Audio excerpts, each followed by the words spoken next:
You shall not be barren. Chapter 2b. 1 Timothy 4:8. So godliness affects all areas of your life. It grants you access to the profiting realm of life. It procures positive changes in all areas of your life. Once the sin barrier has been dealt with, you freely step into realms of fruitfulness. God does not ask anybody to seek Him in vain. He wants to cleanse you and beautify you, because the ultimate of holiness is beauty. Service and ye shall serve the Lord your God, and He shall bless thy bread, and thy water, and I will take sickness away from the midst of thee. There shall nothing cast their young, nor be barren, in thy land, the number of thy days I will fulfill. Exodus 23:25-26. When you genuinely serve God, you commit Him to your welfare. As a result, He ensures you are never reduced to the point of begging. Since you are all out for Him, He won't stand by with folded arms while you languish in sickness.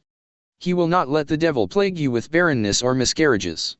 In fact, by entering into a covenant with God, He ties Himself by an oath to ensure that you reap your reward. For men verily swear by the greater, and an oath for confirmation is to them an end of all strife.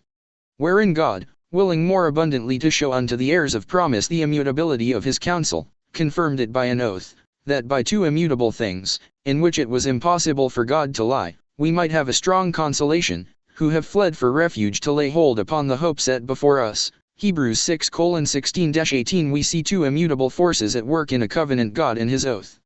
As far as God is concerned, both Himself and His oath carry the same degree of force, they weigh the same. Therefore, once you fulfill the condition of being in service to God, you have committed Him to bless and make you fruitful. And ye shall serve the Lord your God, is a decree. When you comply with it, then He shall bless thy bread, and thy water, there shall nothing cast their young, nor be barren, in thy land. Jesus said, He that loveth his life shall lose it, and he that hateth his life in this world shall keep it unto life eternal. If any man serve me, let him follow me, and where I am, there shall also my servant be. If any man serve me, him will my Father honor. John 12:25-26. It is time to follow after God. Once He is your focus, goodness and mercy will be scrambling after you. Take the story of the Shunammite woman in 2 Kings 4, for instance. She devotedly cared for Elisha the prophet, and he said to her, about this season, according to the time of life, thou shalt embrace a son. And the woman conceived, and bare a son at that season that Elisha had said unto her, according to the time of life.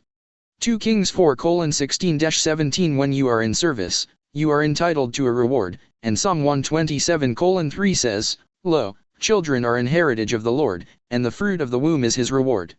So, if you are a steward in God's kingdom, this is your hour for rewards. God has a plan to distinguish between those that are serving Him and those that are not. As you serve Him, He will definitely distinguish you.